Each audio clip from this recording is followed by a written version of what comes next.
እንዳወለቁ ማልበስ በሚል የእግዚአብሔርን ቃል ለትንሽ ደቂቃ ደግሞ እንማራለን። ብዙዎቻችሁ እንደምታውቁት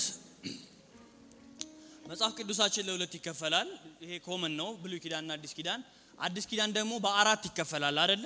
በአራት ይከፈላል። ወንጌላት አሉ፣ አራቱ መጽሐፍት አሉ። ከዛ በኋላ አንድ የታሪክ መጽሐፍ አለን አዲስ ኪዳን ውስጥ ሐዋርያት ሥራ። ከዛ በኋላ መልእክታት ወይም ኤፒስትልስ የሚባሉ አሉ። ከዛ መጨረሻ ላይ ደግሞ የራእይ መጽሐፍ አለ። መልእክታት ወይም ኤፒስትልስ የሚባሉት መጽሐፍት ብቻ ደግሞ ራሳቸው በሁለት ይከፈላሉ። የጳውሎስና አዘር ተብለው የጳውሎስ የሆኑ መልእክቶችና የሌሎች ጳውሎስ መልእክቶች እንደገና በሁለት ይከፈላሉ። የእስር ቤት ውስጥ የተጻፉ አሉ፣ ከእስር ቤት ውጭ የተጻፉ አሉ። እንደገና ደግሞ ለቤተ ክርስቲያን የጻፋቸው አሉ፣ አት ሴም ታይም ደግሞ ለግለሰቦች የጻፋቸው አሉ። ዛሬ ለቤተ ክርስቲያን የጻፈው ውስጥ ነው የምንሄደው። ለቤተ ክርስቲያን ከጻፈው መልእክት ውስጥም ደግሞ ስፔሲፊክሊ በእስር ቤት ሆኖ የጻፈው በሮም እስር ቤት ውስጥ ሆኖ የጻፈው መጽሐፍ አለ። በሮም እስር ቤት ውስጥ የጻፋቸው አራት መጽሐፍቶች አሉ። የመጀመሪያው ቆላሲያስ አለ፣ ፊልጵስዩስ አለ፣ አሁን ዛሬ የምናየው የኤፌሶን መጽሐፍና መጨረሻ ላይ ለግለሰብ የተጻፈ የፊሊሞና መልእክት አለ። እነዚህ አራቱ ጳውሎስ በእስር ቤት ውስጥ ሆኖ በሮም እስር ቤት ውስጥ ሆኖ የተጻፈ መጽሐፍ ነው። ዛሬ የኤፌሶን መልእክት ላይ ዙሚን አርገን ከኤፌሶን መልእክት ውስጥ ስፔሲፊክ የሆነች አጭር ነገር ተምረን እንሄዳለን። ለህይወታችሁ ከዚህ በኋላ ለምትኖሩት ህይወት እጅግ በጣም የሚጠቅማችሁን ሐሳብ እንማራለን።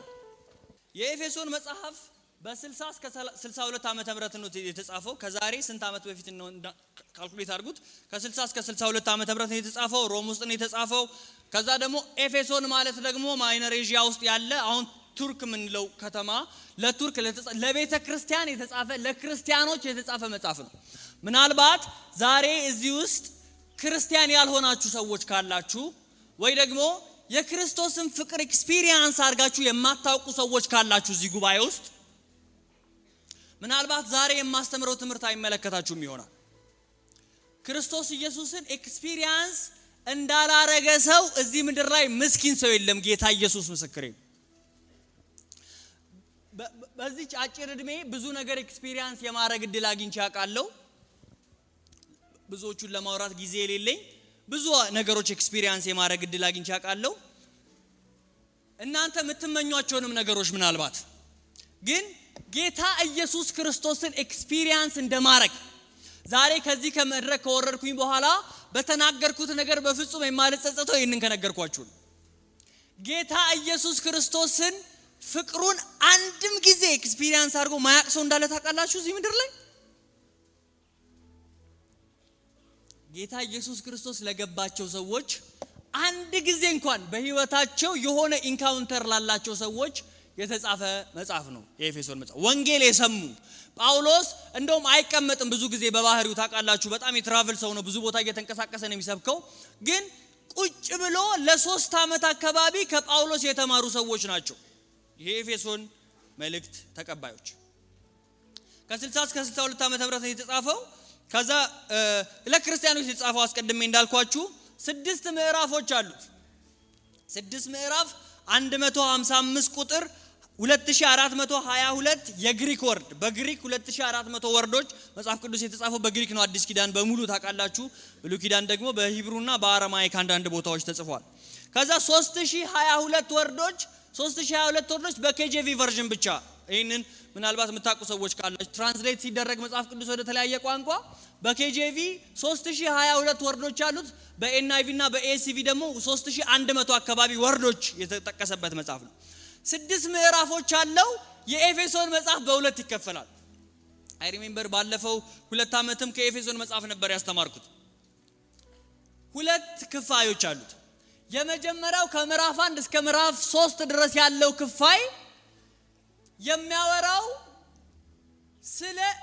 ስለ ማወቅ ነው የሚያወራው።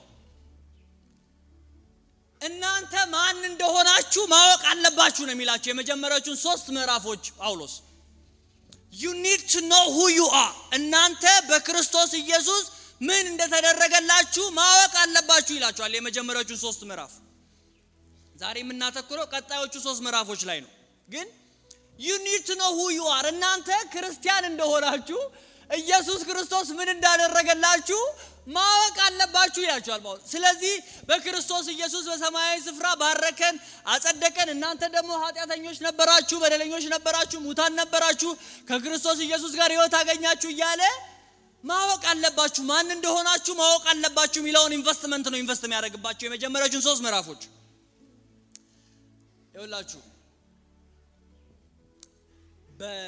በእግዚአብሔር ኪንግደም ውስጥ በምድር ላይ ባላችሁም ሕይወት እንደ ማወቅ ያለ ነገር የለም።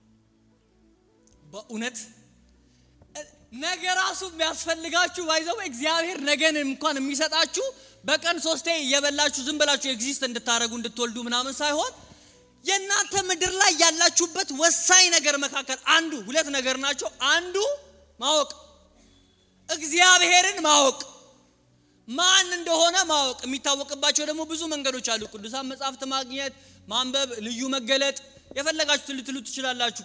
ከቅዱሳን መጻሕፍት ጋር ያላችሁ ኢንጌጅመንት ይኸውላችሁ እንደ ዕውቀት ያለ ህይወታችሁን የሚባርክ ነገር ምድር ላይ አታገኙ። ደግሞ ከዕውቀቶች ሁሉ በላይ የሆነ ዕውቀት ደግሞ እግዚአብሔርን ራሱን ማወቅ ነው ባይዘው። ሰው ፊዚክስና ኬሚስትሪ ፊክሽን አንብቦ ኦሾና ራምፓን ምናምን እንኳን አንብቦ የሆነች ነገር ያገኛል፣ ጥሩ ነው፣ ዕውቀት ያገኛል። እግዚአብሔርን ራሱን እንደማወቅ ያለ በረከት እዚህ ምድር ላይ እስከ ዛሬ ድረስ ኤግዚስት አድርጎ ያውቅ። ይኸውላችሁ የኤፌሶን መጨረሻ ላይ አንድ ጥቅስ እጨምርላችኋለሁ ከኤፌሶን መጽሐፍ ውጪ። ግን አሁን ከኤፌሶን ኮንቴክስት እንዳንወጣ ጳውሎስ ራሱ በጣም በኤፌሶን መጽሐፍ የደከመው የመጀመሪያዎቹ 3 ምዕራፎች የዕውቀት እጥረት ስላለ የእግዚአብሔር መንግስት የእግዚአብሔር ፍቅር በሚገባው መልኩ በሚገባው መንገድ ሰዎች አንደርስታንድ ስላላደረጉት ክርስቶስ ኢየሱስ ማን እንደሆነ ለናንተ ያደረገላችሁ ምን እንደሆነ ለኤፌሶን ሰዎች ማለት ነው ያደረገላቸው ምን እንደሆነ ስላልተረዱ እንደሚገባ እንደ ዓለማወቅ ያለ ጨለማ እዚህ ምድር ላይ ኤግዚስት አድርጎ አያውቅም። በተለይ ደግሞ እግዚአብሔርን እንዳለማወቅ፣ ክርስቶስን እንዳለማወቅ፣ ቅዱሳን መጻሕፍትን እንዳለማወቅ ያለ ጨለማ እዚህ ምድር ላይ ኤግዚስት አድርጎ አያውቅም እስከዛሬ። እግዚአብሔርን የማያውቅ ክርስቶስ ኢየሱስ ያደረገለትን ነገር የማያውቅ ሰው ጨለማ ውስጥ ያለ ሰው። እኔ በጣም የሚያሳዝነኝ ሰው በእውነት እንደው እንደ ስብከት አትቆጠሩብኝ። ይሄን በጣም የሚያሳዝነኝ ሰው የእግዚአብሔር መንግስት ኢየሱስ ክርስቶስ የእግዚአብሔር ቃል ያልገባው ሰው ነው። በእውነት ገንዘብ ቢኖረው ይህ ሰው ምስኪን ነው። ዝና ቢኖረው ይህ ሰው ምስኪን። ኤክስፒሪየንስ ያደረጋችሁ ሰዎች ታውቁታላችሁ። ይሄን አንድ ሚሽን ላይ የሚሰራ ሰው ኢንተርቪው ያደረገው አንድ ጋዜጠኛ መጥቶ እስኪ ስለ ኢየሱስ ክርስቶስ ንገረኝ፣ እንዴት ነው እስኪ ምን ይላል ኢየሱስ፣ እንዴት ነው ኢየሱስ እስኪ አብራራልኝ አለው። እሱኛው አሕዛብ ነው፣ ስለ ክርስቶስ ኢየሱስ ማያቅ ሰው ነው። የሚያቀውን ሰው እንደዛ ብሎ ጠየቀው። ከዛ ፊት ለፊት ከነበሩት ቴብል ላይ ከነበሩት ፍሩቶች አንዱን አነሳና በላና እንዴት ነው ምን ይላል ብሎ ጠየቀው ጋዜጠኛውን ማለት ነው። እኔ አንተን የበላው በምን አውቃለሁ ምን እንደሚል አለ። በቃ እንደዚህ ነው ቅመሰው። ኤክስፕሌን ለማድረግ አንዳንዴ ትቸገራላችሁ። በእውነት እኔ ይቸግረኛል ይሄን ኤክስፕሌን ለማድረግ። ወስዳችሁ ቅመሱት ማለት ነው እንጂ ሰው አንድ ቀንም ስለ ኢየሱስ ክርስቶስ ፍቅር እያሰበ አልቅሶ ማያቅ ሰው እንዳለ ታውቃላችሁ። እዚህ ምድር ላይ ፍቅሩን ቴስት አድርጎ ማያቅ ሰው አለ በጌታ በኢየሱስ። በጣም ያሳዝነኛል። ብቻ እሱ አይደለም ጳውሎስ 3ቱን ምዕራፎች ማወቅ አለባችሁ። በምድር ላይ ከምንም ነገር በላይ ማወቅ ያለባችሁ ነገር። ከዛ ምዕራፍ 3 ላይ ምን ይላችኋል መሰላችሁ? ምዕራፍ 3 መጨረሻዎቹ ቁጥሮች ላይ ከምዕራፍ 4 ነው የምንጀምረው የዛሬውን ትምህርት። ምዕራፍ 3 መጨረሻዎቹ ላይ ከቅዱሳን ሁሉ ጋር ይላችኋል አባትነት ሁሉ ከሚሰየምበት ከአብ ፊት እንበረከካለሁ ካለ በኋላ ስለናንተ ስለ ኤፌሶን ቤተክርስቲያን ሰዎች በአብ ፊት እንበረከካለሁ አለና ከዛ እምጸልይላችሁ ጉዳይ ደግሞ እምጸልይላችሁ በአብ ፊት መንበረከክበት ጉዳይ ከቅዱሳን ሁሉ ጋር ስፋቱንና ጥልቀቱን ከፍታው ከመታወቅ በላይ የሆነውን የክርስቶስን ፍቅር ታውቁ ዘንድ። በስነ መለኮት ፖላይን ፓራዶክስ ይባላል ይሄ ቃል። የጳውሎስ የተጋጩ ሐሳቦች ማለት ነው። ከቅዱሳን ሁሉ ጋር ከፍታው ልትደርሱበት የማትችሉትን፣ ጥልቀቱን የማትደርሱበትን፣ ስፋቱን የማትደርሱበትን ከመታወቅ በላይ የሆነውን የክርስቶስን ፍቅር ምን ትሉ ዘንድ። ከምን በላይ የሆነውን? ከመታወቅ በላይ ነው፣ እውነት ነው። ግን ምን በሉት? እወቁት። እውነት ነው፣ አትደርሱበትም። አይደለም በዚህ ምድር በሚመጣው ዓለም እንኳን በእግዚአብሔር መንግስት ውስጥ እንኳን አውቀን አንጨርሰውም የእግዚአብሔርን ፍቅር፣ የክርስቶስን አይደንቲቲ። ግን ምን በሉት? ግን ምንድነው? ከመታወቅ በላይ ነው። እኔ ለዚህ ነው ምጸልይላችሁ ይላል። እኔ ተንበርክኬ ሲጸልይላችሁ ይሄ ፋይናንሻል ብሬክ ስሩ እንድታመጡ ሳይሆን እኔ ተንበርክኬ ሲጸልይላችሁ በህይወታችሁ የሆነ የዝና ከበባ ውስጥ እንድትገቡ ሳይሆን የህይወታችሁን ቁልፍ፣ የህይወታችሁን ማስተር ኪ ክርስቶስ ኢየሱስ ማን እንደሆነ ምን እንዳደረገላችሁ ታውቁ ዘንድ ነው ምጸልይላችሁ። እንዳለማወቅ ያለ ጨለማ ኤግዚስት አድርጎ አያውቅም ምድራችን ላይ። በተለይ ደግሞ እግዚአብሔርን እንዳለማወቅ የክርስቶስን ፍቅር ኤክስፒሪየንስ እንዳለማድረግ ያለ እኔ እስከ ዛሬ ባየሁት። ከዛ ግን ይሄንን ከነገራቸው በኋላ በሚቀጥሉት 3 ምዕራፎች ከዚህ በኋላ በመናያቸው ምዕራፍ 4ን ብቻ ነው ዛሬ የምናየው። ምን ይላችኋል መሰላችሁ? ይሄንን ኤክስፒሪየንስ ያደረጋችሁ ሰዎች ደግሞ እናንተ በዚህም ጌታን የተቀበላችሁ የጌታ የነካችሁ ሰሞኑንም የነካችሁ በፊትም ኤክስፒሪየንስ አድርጋችሁ የምታውቁ በጌታ በኢየሱስ ክርስቶስ አደራ እላችኋለሁ። ይሄ አሁን ከዚህ በኋላ የምናየው የጳውሎስ አደራ ነው። አደራ፣ የጳውሎስ አደራ። ምዕራፍ 4 ቁጥር 1 እንደዚህ ይላል። ከቁጥር 17 ጀምሮ እናነባዋለን። ምዕራፍ 4 ቁጥር 1 እንግዲህ በጌታ እስረኛ የሆንኩ እኔ ለተቀበላችሁት ጥሪ የሚገባ ኑሮ ትኖሩ ዘንድ እለምናችኋለሁ።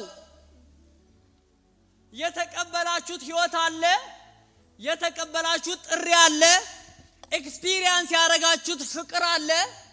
ለተጠራችሁበት ጥሪ እንደሚገባ ትኖሩ ዘንድ እለምናችኋለሁ። ለተቀበላችሁት ህይወት እንደሚገባ አለመኖር ትችላላችሁ። ግን እኔ ጳውሎስ ግን እለምናችኋለሁ። የጳውሎስ ልመናዎች በጣም ጥቂት ጊዜ ነው ኤግዚስት ያደረጉት ባይዘው የመጽሐፍ ቅዱስ ውስጥ 2 ቦታ። እኔ እስካሁን ባጠናሁት 2 ቦታ እለምናችኋለሁ። እኔ ጳውሎስ ይሄ የጳውሎስ ልመናና አደራ ነው። አደራውን ከ17 ጀምሮ እናነባዋለን። እለምናችኋለሁ፣ አደራ እላችኋለሁ ለተጠራችሁበት ጥሪ የሚገባ ኑሮ እንድትኖሩ። ያወቃችሁት ዕውቀት፣ ኤክስፒሪየንስ ያደረጋችሁት ፍቅር የሚታየው በኑሯችሁ ነው። ኑሯችሁን እንደሚቀይረው የገባችሁ ነገር መጀመሪያ ላይ የሚገባ ኑሮ ትኖሩ ዘንድ እለምናችኋለሁ። ከቁጥር 17 ጀምሮ ደግሞ ኤክስፖዝ እያደረግነው እንሄዳለን አንድ በአንድ። ስለዚህ ይህንን እነግራችኋለሁ በጌታም አደራ እላለሁ። ስለዚህ ይህን እነግራችኋለሁ በጌታም አደራ እላለሁ። በአስተሳሰባቸው ከንቱነት እንደሚኖሩ እንደ አሕዛብ ልትመላለሱ አይገባም። አሁን ፍቅር ገብቶብኛል፣ እግዚአብሔርን ኤክስፒሪየንስ አድርጌዋለሁ፣ ማን እንደሆነ አውቄያለሁ ኢየሱስ ክርስቶስ ካላችሁ በኋላ በአስተሳሰባቸው ከንቱነት እንደሚመላለሱ እንደ አሕዛብ ልትመላለሱ አይገባም። ይሄ ብርሃን ከበራላችሁ በኋላ፣ ይሄ ፍቅር ከበራላችሁ በኋላ እንደገና በአስተሳሰባቸው ከንቱነት እንደሚመላለሱ ሰፈር ውስጥ እንዳሉ ሰዎች ልትመላለሱ ምን አይልም አይገባም። ይሄ ፍቅር ገብቷችሁ ህይወታችሁ እንደ በፊቱ ሊቀጥል አይገባም። ኖት ሊዛት እንደዚህ ይላችኋል። ደግሞ እንደገና እነርሱ ምን አይነት እንደሆኑ ይነግራቸዋል። ውጪ ያሉት ሰዎች፣ የከበባችሁ ሰዎች ባይዘው አንደኛው መልእክቱ ላይ በፊልጵስዩስ ምዕራፍ 3 ላይም በክፉና በጠማማ ትውልድ ተከባችኋል ይላችኋል ጳውሎስ። በክፉና በጠማማ ትውልድ መካከል ነው የምትኖሩት። በክፉና በጠማማ ትውልድ መካከል ተቀምጣችሁ ግን እንደ እግዚአብሔር ልጆች እንደ ከዋክብት እንድታበሩ። ስለዚህ የከበባቸው ሰዎች እነርሱ ከልቦናቸው መደንደን የተነሳ ስለማያስተውሉ ልቦናቸው ጨልሟል። ልቦናቸው የጨለመባቸው ሰዎች አሉ ዙሪያችሁን። not only that ከእግዚአብሔር ሕይወት ተለይተዋል። ከእግዚአብሔር ሕይወት የተለዩ ሰዎች አሉ። ኮሚኒቲያችሁ እንደዛ አይነት ሊሆን ይችላል። ከዛስ ህሊናቸው ደንዝዟል። በማይረካ ምኞት በርኩሰት ሁሉ እንዳሻቸው ለመኖር ቅጥ ለሌለው ብልግና ራሳቸውን አሳልፈው ሰጥተዋል። የማይረካ ምኞት አላቸው። ቢያስገቡበት የማይረካ ምኞት አላቸው። ህሊናቸው ደንዝዟል። ከእግዚአብሔር ሕይወት ተለይተዋል። እናንተ ክርስቶስ ኢየሱስ በራልን ካላችሁ በኋላ እንደነዚህ ሰዎች ልትመላለሱ ለምንድነው እንደዛ ልትመላለሱ ማይገባው? እንደዚህ ይላችኋል ከዛ ዝቅ ብሎ እናንተ ግን ክርስቶስን ያወቃችሁት እንዲህ ባለ መንገድ አይደለም። እናንተ ክርስቶስን ኤክስፒሪየንስ ያደረጋችሁት ህሊናቸው እንደደነዘዘባቸው ሰዎች አይደለም። እናንተ እኮ ብርሃን የበራላችሁ ሰዎች ናችሁ። ምልልሳችሁ አንድ አይነት ሊሆን አይችልም። እናንተ በተሻለ መንገድ ኢየሱስ ገብቷችኋል። ይኸውላችሁ ኢየሱስ እንደገባችሁ የሚያሳየው ህይወታችሁ፣ ምልልሳችሁ ምን ያሳያል መሰላችሁ? ክርስቶስ እንደዚህ ነው የገባኝ ሚለውን ያሳያል። ክርስቶስ እንዴት እንደገባችሁ የሚያሳየው አሁን እንደኔ ማይክ ይዞ ምናምን ነገር በቃ መድረክ ላይ ወደ ግራ ወደ ቀኝ በማለት አይደለም።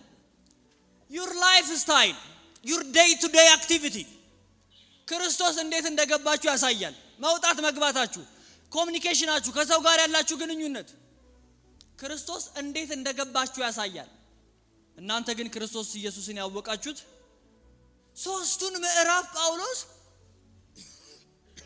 እየነገራቸው ማንነታቸውን እየነገራቸው እያስረዳቸው እያብራራላቸው መጣና ቀጣዮቹን 3 ምዕራፎች ለተጠራችሁበት ጥሪ ለገባችሁ እውነት እንደሚገባ ደግሞ ኑሩ። ህይወታችሁን እንደገባው ሰው አርጉት። ላይፍ ስታይላችሁን መውጣት መግባታችሁን ከብርሃኑ በኋላ እንደበራለት ሰው ደግሞ አርጉት። ባይዘው ይላችሁ ጳውሎስ በዚህ አሁን ገና ሽፍን ሐሳብ ነው እየተናገረ ያለው። በጣም ያልተገለጠ ዳይኮቶማይዝ ያልተደረገ ነው የሚነግራችሁ። አሁን በደንብ ወደ ዲቴይሉ ይመጣላችኋል ትንሽ ቆይቶ። ከዛ ይወላችሁ በእርግጥ ስለ እርሱ ሰምታችኋል። እነዚህን አሁን ያዙልኝ። በእርግጥ ስለ ክርስቶስ ምን ብላችኋል? ሰምታችኋል። አንደኛ በኢየሱስ እንዳለ እውነት በእርሱ ተምራችኋል። ምን ብላችኋል? ሰምታችኋል። ከዛ ምን ብላችኋል? ተምራችኋል። ከዛ ቀድሞ ስለነበራችሁበት ህይወት በሚያታልል ምኞቱ የጎደፈውን አሮጌውን ሰው አውልቃችሁ እንድትጥሉ ተምራችኋል። አውቃችኋል፣ ሰምታችኋል፣ ተምራችኋል። ለምንድን ነው የተማራችሁት ነው ጥያቄው። ጳውሎስ የመለሰው በዚህ ቨርስ ለምንድን ነው የተማራችሁት? አውቃችኋል፣ ሰምታችኋል፣ ተምራችኋል። ለምን? ይኸውላችሁ የቀድሞውን አሮጌውን ሰው በክፉ አስተሳሰብ የጎደፈውን አሮጌውን ሰው አውልቃችሁ እንድትጥሉት ተምራችኋል። የተማራችሁት የተማረ ሰው ለመባል አይደለም። የተማራችሁት አሁን የኢትዮጵያ ትምህርት አለ አይደል? እኔ አሁን ኖ ፖለቲክስ ግን የኢትዮጵያ ትምህርት ይባላል። ጥሩ ባለሙያ ማያረግም፣ አዋቂ ማያረግም። ግን የተማረ ግን ትባላላችሁ። የኢትዮጵያ ይሄን 1% ወጣት የተማረ ነው ምናምን ይባላል። ሙያም የለውም፣ ስለ ትምህርቱም ዕውቀት የለውም። እንደዛ እንድትሆኑ አይደለም። ስለ ክርስቶስ ኢየሱስን የሚያውቅ ክርስቲያን፣ ጴንጤ፣ የክርስቶስ ኢየሱስ ተከታይ ሚል ታይትል እንድትለጥፉ አይደለም የተማራችሁት። የጎደፈ ሰውዬ አለ፣ አሮጌ ሰውዬ አለ። እሱን ሰውዬ አውልቃችሁ እንድትጥሉ ነው የተማራችሁት። የተማራችሁት በፐርፐዝ ነው። የተማራችሁት ስለ ክርስቶስ ያወቃችሁት በፐርፐዝ ነው። አውልቃችሁ እንድትጥሉ ነው የተማራችሁት። በሚያታልል የሚታለል ሰውዬ ነበረ እናንተ ውስጥ። በማይረካ ምኞት የተሞላ ሰውዬ የነበረ እናንተ ውስጥ የተማራችሁበት ፐርፐዝ እሱን ሰውዬ አውልቃችሁ እንድትጥሉ ነው። አንድ ማከብረው ምሰማው አንድ ፕሮፌሰር አለና ምን አለ? አባቴ ስለሞተ በልጅነቴ አጎቴን ያሳደገኛል እና ዓለማያ ዩኒቨርሲቲ ግብርና ደረሰኛል። ከዛ ግብርና ሲደርሰኝ አጎቴ ጋር ሄድኩኝና ማሳ ውስጥ የእርሻ ቦታ አጎቴ ዓለማያ ዩኒቨርሲቲ ግብርና ደረሰኝ አልኩታል። አይ እኔ ትምህርት እንድትማር ነው እንጂ ግብርናውንማ እኔም አለሁበት አለኛል። አይ እኔ ላዘምነው ነው የሚሄደው አልኩታል። እኔ እኮ እንደዚህ ምናምን ሳይሆን በተሻለ ላረገው ነው የሚሄደው ብዬ ሄድኩኛል። ከዛ በ6 ወሬ ስመለስ አጎቴ የዘራው ዘር አልበቅል ብሎት ልጄ ግብርና ነው የሚማረው ተውት እያለ እየኮራ ይጠብቀኛል። ችግር የለውም የኔ ልጅ ግብርና ነው የሚማረው። እቤት ስገባ ምሳ ሳልበላ አንጠልጥሎ ማሳ ወሰደኝ። ይሄው አላበቅላለ ምን ላርገው? እኔ ዛኔ ስለ ትሮፒካል ሬን ፎረስት ስለ ምድር ወገብ ያሉ ደኖች ምናምን ሳጠና ይሄንን አላቅም አለ። አረ እኔን አላቅም አልኩት አለ። አንድ ሰው ዝም ብሎ ከጎረቤት መጣና ከብት ንዱበት አለ በቀላል። ትንሽ ቆይቶ ዛፍ የሆነ ነገር ሆነበት ና በቃ ይሄ መሀይም ነው ብሎ ተወኛለ። ከተመረቀ ሰውጣ ችግኝ ማፍላት እንዴት እንደሆነ አላቅም አለ።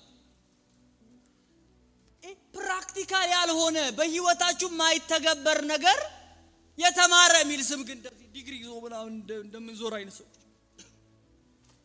ስለ ክርስቶስ የተማራችሁት ግን እንደዛ አይደለም። በህይወታችሁ የሚተገበር ህይወታችሁን የሚቀይር ላይፍ ስታይላችሁን የሚቀይር ይሄ የሚታለል የነበረውን ሰውዬ አውልቃችሁ እንድትጥሉ የሚያረጋችሁ የተማራችሁት እንደዚህ እንድታረጉ ነው ይላችኋል ጳውሎስ። ግን እሱም ብቻ ደግሞ አይደለም ደግሞም ይላል በአእምሯችሁ መንፈስ እንድትታደሱ ስለ ክርስቶስ የተሰማችሁት ፕራክቲካል ነው በጣም የክርስቶስ ኢየሱስ ፍቅር፣ ትምህርት፣ እውነት፣ ዕውቀት እውነተኛ በሆነው ጽድቅ እንዲሁም ቅድስና እግዚአብሔርን እንዲመስል የተፈጠረውን አዲሱን ሰው እንድትለብሱት ተምራችኋል። እያወለቃችሁ ልበሱ። የሚታለል ምኞት ያለውን አሮጌውን ሰው አውልቃችሁ እንድትጥሉ ተምራችኋል።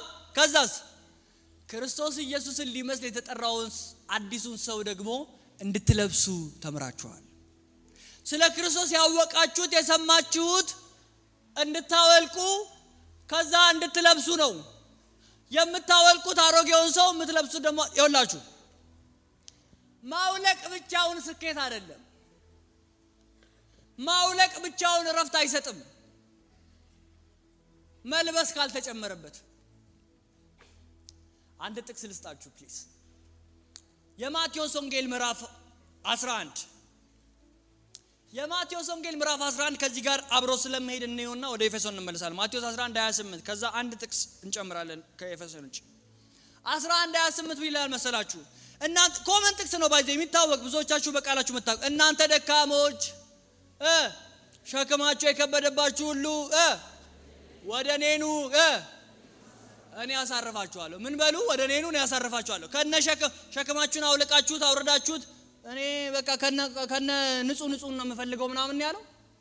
ሸክም የተሸከማችሁ ሰዎች ከነ ሸክማችሁ ኑ ከዛ እኔ ምን እላችኋለሁ።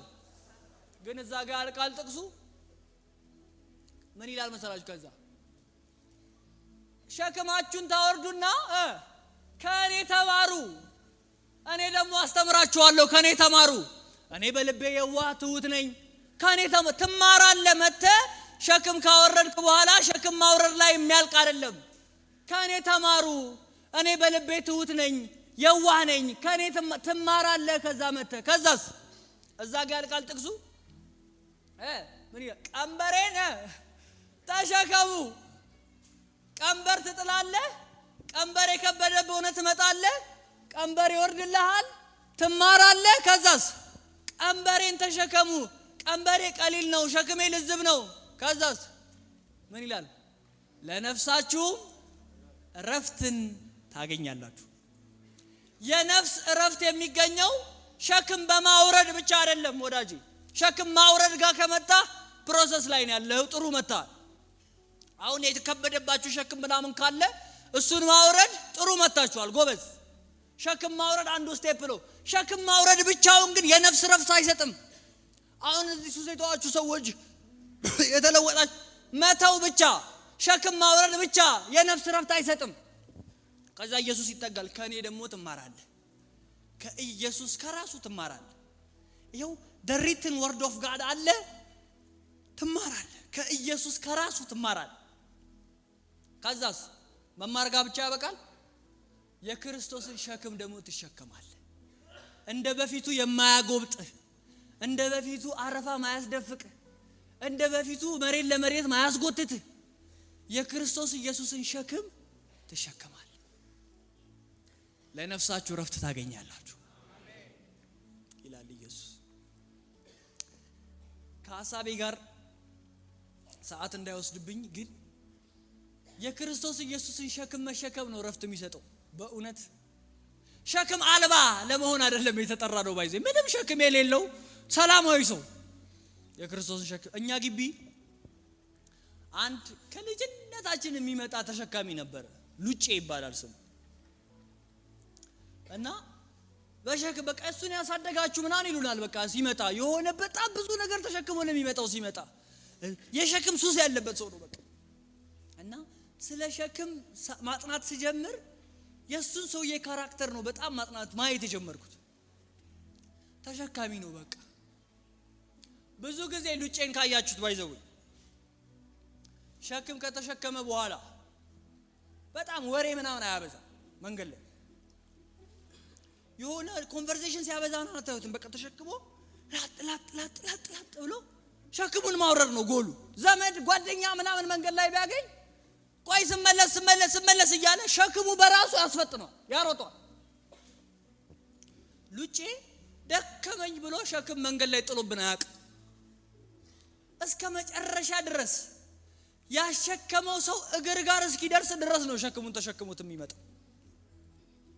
ሉጬ ብዙ ጊዜ ጎንበስ ይላል። ባይዘው ሲሸከም እንደዚህ አጎንብሶ ነው የሚሸከም። እንደዚህ ደረቱን ነፍቶ ምናምን ነገር ከሸክሙ ጋር አይሄድም። አካሄዱ ራሱ በጣም በቃ ጎንበስ ብሎ ሸክሙን ተሸክሞ ነው። ደሞዙን የሚቀበለው ካሸከመው ከሱ ብቻ ነው። ቀንበሬን ተሸከሙ አለ ኢየሱስ። እኔ አሁን ሉጬ ጋር ምን ወሰደኝ? ቀንበሬን ተሸከሙ፣ ለነፍሳችሁ ረፍት ታገኛላችሁ። ስለዚህ የተማራችሁት ስለ ክርስቶስ የተማራችሁት የተማረ ሰው ለመባል የተማረ ሰው ለመሆን ክርስቲያን ለመባል የሰማ ያወቀ የተማረ ምናምን ታይትል አይደለም። አሮጌውን ሰው ምን እንድትሉት የሚታለል ክፉ ምኞት ያለውን ያንን ሰውዬ ያን የሚጭበረበረውን እንድታወልቁት፣ ህሊና የደነዘዘ ከእግዚአብሔር ሕይወት የራቀውን ያንን ሰውዬ ምን እንድትሉት፣ ከዛስ ክርስቶስ ኢየሱስን ሊመስል የተፈጠረውን አዲሱን ሰው እንድትለብሱት ተምራችኋል። ከዛ ይቀጥላል ጳውሎስ፣ እግዚአብሔር ይባርከው። ከዛ ይኸውላችሁ እኔ እንደዚህ ልክ የሚናገር አገልጋይ ሐዋርያ አይቻላል። እግዚአብሔር ኢንቴንሽናሊ ነው ባይዘው የሰውዬ የአዲስ ኪዳን 48% እንዲጽፍ ያደረገው። ዕብራውያንን ለሱ ካደረግነው ደግሞ 52% የአዲስ ኪዳንን መጽሐፍ የጻፈው ሰውዬ ይኸውላችሁ ቁጭ ያደርግላችኋል። አሮጌው ሰው የሚወልቀው ምን አይነት ነው፣ የሚለበሰው አዲሱ ሰው ምን አይነት ነው ብሎ ይነግራችኋል። ፖይንት መያዝ ከፈለጋችሁ አንደኛ እያላችሁ መጻፍ ትችላላችሁ። ከዚህ በኋላ ያለውን ፖይንት ምን እናውልቅ፣ የሚወልቀው ምን አይነቱ ሰውዬ ነው፣ ምንድነው የሚወልቀው? በጣም በሰው ቋንቋ ነው የሚያወራው። ባይዚህ ጳውሎስ ምን ይላል መሰላችሁ? ቁጥር 25 ስለዚህ ውሸትን አስወግዳችሁ እያንዳንዳችሁ ከባልንጀራችሁ ጋር እውነትን ተነጋገሩ። ምንን አስወግዳችሁ? ስለዚህ ውሸትን አስወግዳችሁ በቃ አሁን አዲሱ ሰው አሮጌው ሰው ውሸታም ነው እያለ ነው። አሮጌው ሰው ቀጣፊ ነው በአዲሱ መደበኛ ትርጉም ማለት ነው። ውሸትን አስወግዳችሁ እያንዳንዳችሁ ከባልንጀራችሁ ጋር ምን ተነጋገሩ? እውነት ተነጋገሩ። የምታወልቁት ሰውዬ ውሸታም ሰውዬ ነው። የምትለብሱት አዲሱ ሰው ግን እውነት የሚናገር ነው። ይኸውላችሁ አሁን በተለይ ደግሞ ሶሻል ሚዲያ ምናምን ያለው እንትን ከበባው እንዴት ውሸተኛ እንደሆነ ብዙዎቻችሁ ምስክር ናችሁ። እውነተኛው ፖይንት የቱ ጋር እንዳለ ለማወቅ እስከሚቸግራችሁ ድረስ አሁን ሁለት ሰዎች ተጣልተው እኮ ቢወጡ ማጋ እውነት እንዳለስ ግራ እስከሚገባችሁ ድረስ ሁለቱም አንድ አይነት ነው የሚናገሩት። በቃ ውሸት በጣም ጮኋል። በጣም ውሸተኛ ዓለም ውስጥ እየኖርን ነው ያለነው። ባይዘው እውነት የጠፋበት ዘመን። ከዛ ውሸት የሚለው ይሄ ቃል ይሄ የአንደበት ውሸት ብቻ ሳይሆን የሚናገረው ግብዝነት፣ ማስመሰል። ይኸውላችሁ ማቴዎስ ወንጌል ምዕራፍ 6 ላይ ኢየሱስ ምን አለ መሰላችሁ? ስትጸልዩ እንደ ግብዞች አትሁኑ አለ አይደለ? ከዛ ስትሰጡ እንደ ግብዞች አትሁኑ፣ እንደዚህ ታረጉ እንደ ግብዞች አትሁኑ። እነሱ ለመታየት ብለው በማዕዘን በየከተማው ጠርዝ ላይ ሆነው ይጸልያሉ። ስትሰጡ እንደ ግብዞች አትሁኑ።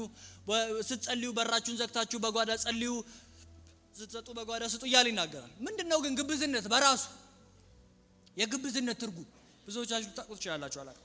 ግን ግብዝ የሚለው ቃል ይሄ ሂፖክራሲዮ የሚለው የግሪክ ቃል ምን ማለት ነው መሰላችሁ? ሂፖክራት የሚለው ደግሞ የእንግሊዘኛው ማለት ፊልመኛ፣ ቲያትረኛ ማለት ነው። ባይዘው ትርጉም ያልሆነውን ነገር ተላብሶ የሚጫወት ካራክተር ማለት ነው። የሆነ ለብሶ ያልሆነውን አይደንቲቲ ተላብሶ አክት የሚያረግ ሰው ማለት ነው። ስትጸልዩ እንደ ግብዞች አትሁኑ፣ ስትኖሩ እንደ ግብዝ። አሁን ግብዝነት በቃ በጣም ብዙ እውነትን ማሽተት በጣም ከባድ ነው። ሁሉም ግብዝ፣ ሁሉም ውሸተኛ እየሆነ መጥቷል ዘመን። እናንተ ግን ይሄ አሮጌው ሰው ሂፖክራት ነው፣ ግብዝ ነው፣ ቲያትረኛ ነው፣ ፊልመኛ ነው፣ እውነት የሌለው ነው። እናንተ ግን ከባልንጀሮቻችሁ ጋር ምን በሉ? እውነት እየሰጣችሁ እውነት ተቀበሉ። ፊልመኛ፣ ቲያትረኛ፣ ግብዝ፣ በጣም ትኩረት ለመሳብ የሚጨነቅ በሰዎች መካከል በቃ አክተሩ እሱ ለመሆን የሚታገል ሰው አትሁኑ። እውነተኛ ሁኑ።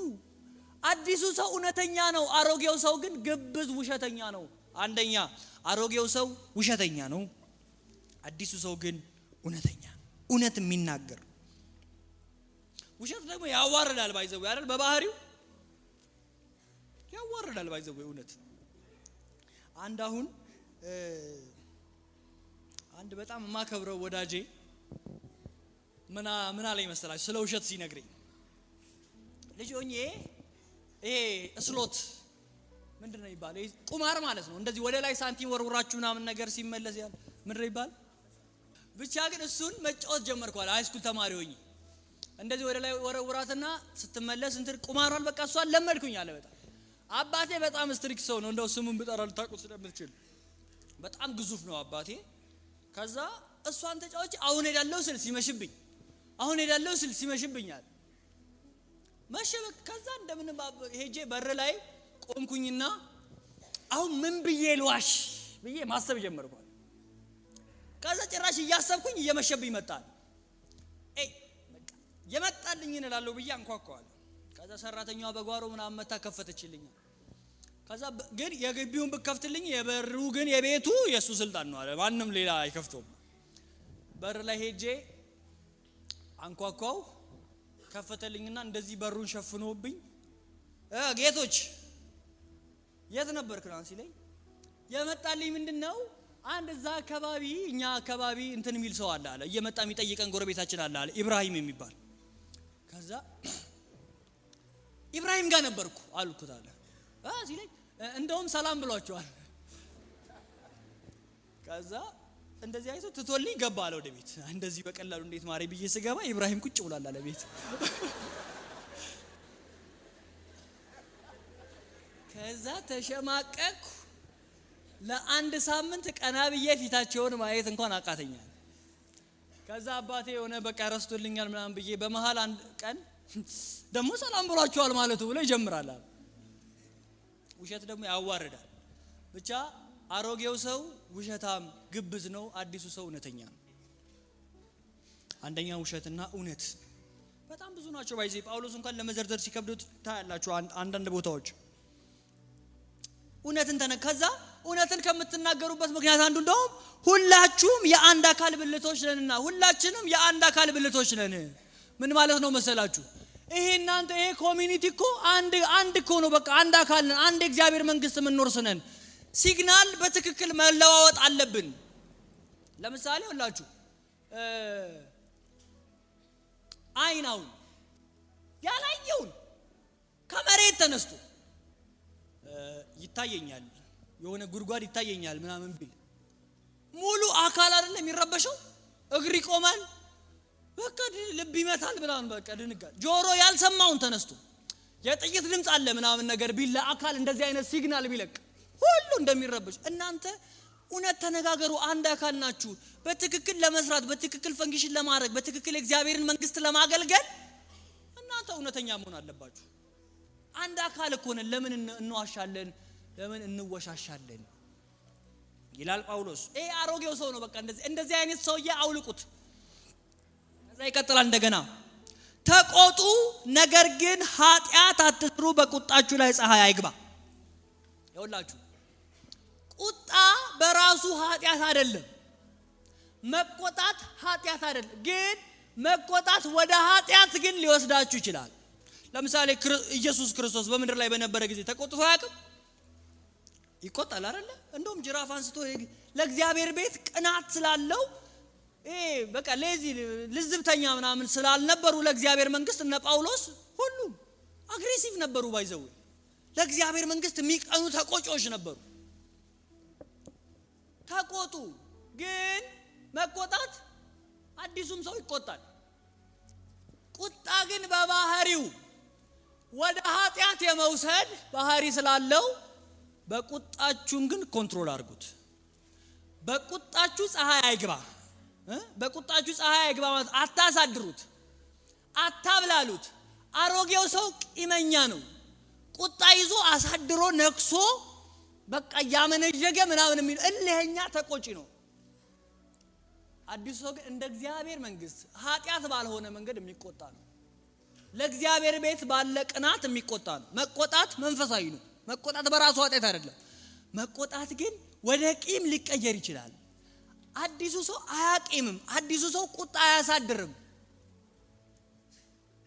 ይላል ከዛ ምን ይላል መሰላችሁ እንደገና ፀሐይ ግባ በቁጣችሁ ላይ ብሎ ለዲያብሎስ ደግሞ ስፍራ አትስጡት ቁጣችሁ ለዲያብሎስ የተመቻቸ ኳስ ማቀበል ሊሆንባችሁ ይችላል ዲያብሎስ ባይዘው እንደፈለገ መሐላችሁ ገብቶ መፈንጨት ከሚችልበት መንገድ አንዱ ያደረ ቁጣ ነው ያደረ ቂም ነው ተቆጡ ግን በቁጣችሁ ፀሐይ አይግባ አስገብታችሁ አታመንሽጉት እልህኛና ቂመኛ አትሉ አሮጌው ሰው ቂመኛ ነው አዲሱ ሰው ይቆጣል ግን ኃጢአት አይሰራም ከዚህ በኋላ ደግሞ ይመቸኛል ሶስተኛው ይሰርቅ የነበረ ከእንግዲህ ምን አይበል አይስረቅ አሮጌው ሰው ሌባ ነው አሮጌው ሰው ሌባ ነው ጳውሎስ ነው እንግዲህ የሚለው እንደዚህ ነገር ግን ለተቸገሩት የሚያካፍለው እስኪኖረው ድረስ በገዛ እጆቹ በጎ የሆነውን እየሰራ ለማግኘት ይድከም አሮጌው ሰው ስራ የማይወድ ሰነፍ ነው አሮጌው ሰው ስራ የማይወድ ሰነፍ ነው አዲሱ ሰው ግን በገዛ እጆቹ እየደከመ አዲሱ ሰው ግን በጎ የሆነውን እየሰራ ለተቸገሩት የሚያካፍለው እስከሚኖረው ድረስ ለተቸገሩት የሚያካፍለው እስከሚኖረው ድረስ በገዛ እጆቹ እየሰራ የሚደክም ነው ይላል አዲሱ ሰው በሉ ሰራተኛ ነው አሮጌው ሰውስ ሌባ ሰራቂ ወንበዴ ነው አዲሱ መደበኛ ነው ሌባ ነው ይሰርቅ የነበረ ከእንግዲህ ክርስቶስ ኢየሱስን ያወቃችሁት በእንደዚህ አይነት መንገድ አይደለም ክርስቶስ ኢየሱስን ካወቃችሁ በኋላ ድጋሚ ሌባ መሆን አትችሉ ግን በገዛ እጆቹ እየደከመ እየሰራ ለተቸገሩት የሚያካፍለው እስከሚኖረው ድረስ እንደውም ከራሱ አልፎ ለሌሎች የሚተርፍ እስከሚኖረው ድረስ የሚሰራ ነው አሁን የለበሳችሁት አዲሱ ሰው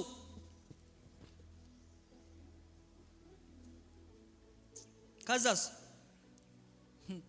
እንደ አስፈላጊነቱ ሌሎችን የሚያንጽ ለሰዎች የሚጠቅም ቃል እንጂ የማይረባ ቃል ከአፋችሁ አይውጣ አሁን የምታወልቁት ሰው ምን አይነት ነው መሰላችሁ እንደገና ይሄ ለሰዎች የማይጠቅም ቃል ዝም ብሎ የሚናገረው ሰውዬ እሱም አብሮ ይወልቃል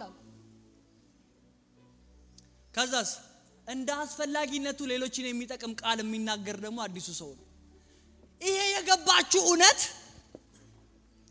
ይሄ የገባችሁ እውነት ላይፍ ስታይላችሁን የመቀየር ፖቴንሻል አለው። እናንተ ጋር ደርሶ ህይወታችሁን ካልቀየረ እናንተ ጋር ደርሶ ተመሳሳይ ምልልስ እንደገና የምትመላለሱ ከሆነ you are in problem brother።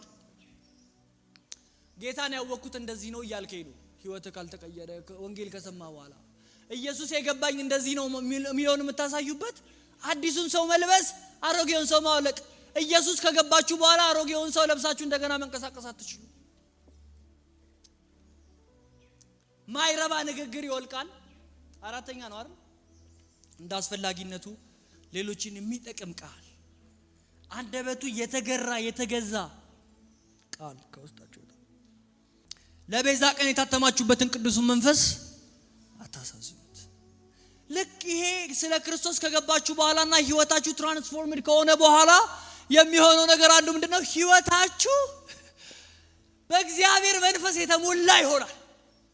ይሄ ደግሞ በቃ ሌላ ቶፒክ ሌላ ዓለም የእግዚአብሔር መንፈስ መኖሪያ ትሆናላችሁ። ከዛስ አዲሱን ሰው ለብሳችሁ የእግዚአብሔርን መንፈስ ከተሞላችሁ በኋላ አሮጌውን ሰው የሚያረጋውን ፕራክቲስ በማድረግ ውስጣችሁ የተቀመጠውን መንፈስ አታሳዝኑት።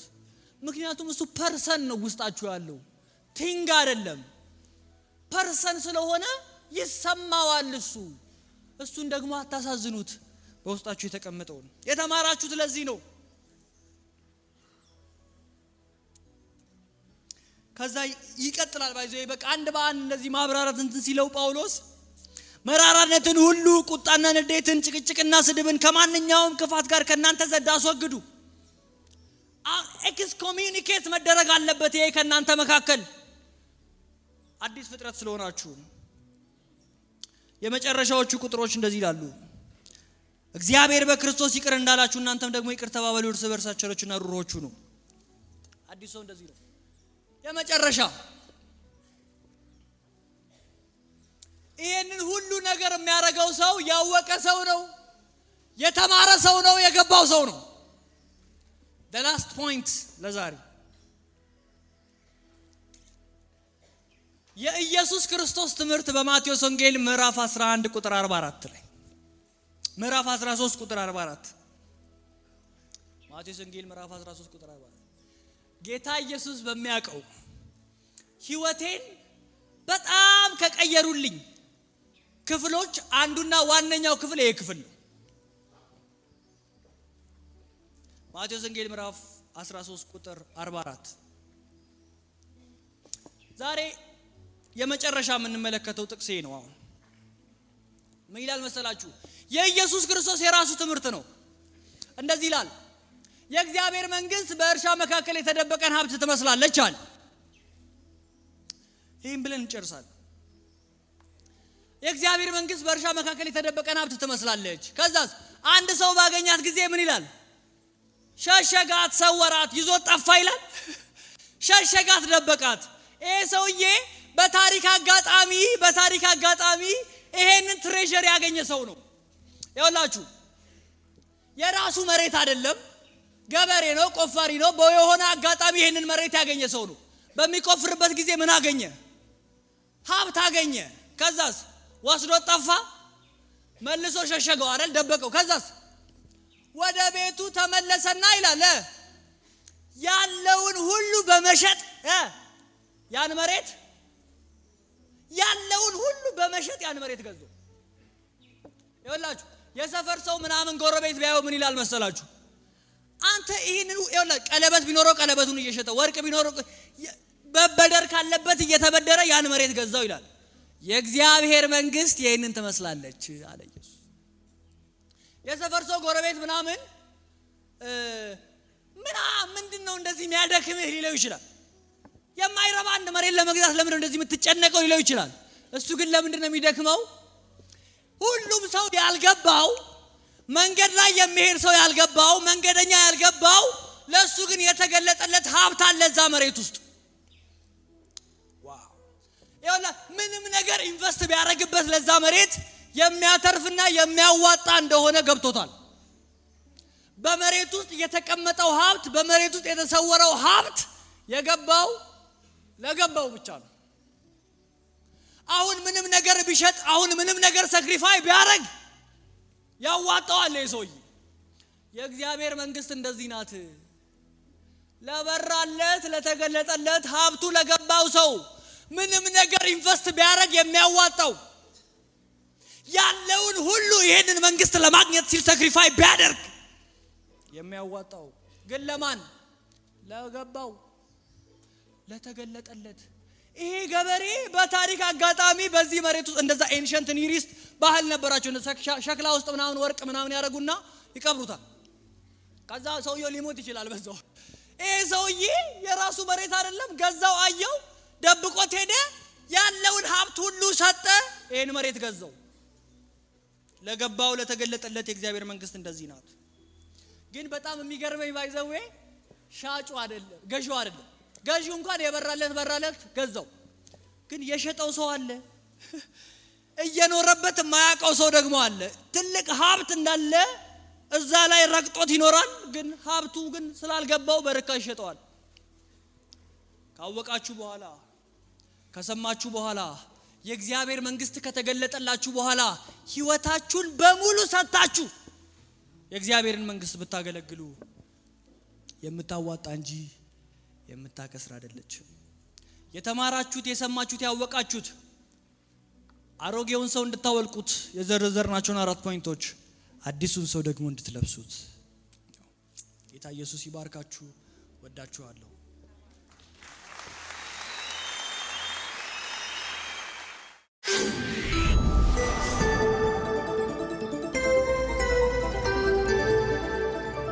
ወንጌል ይለውጣል።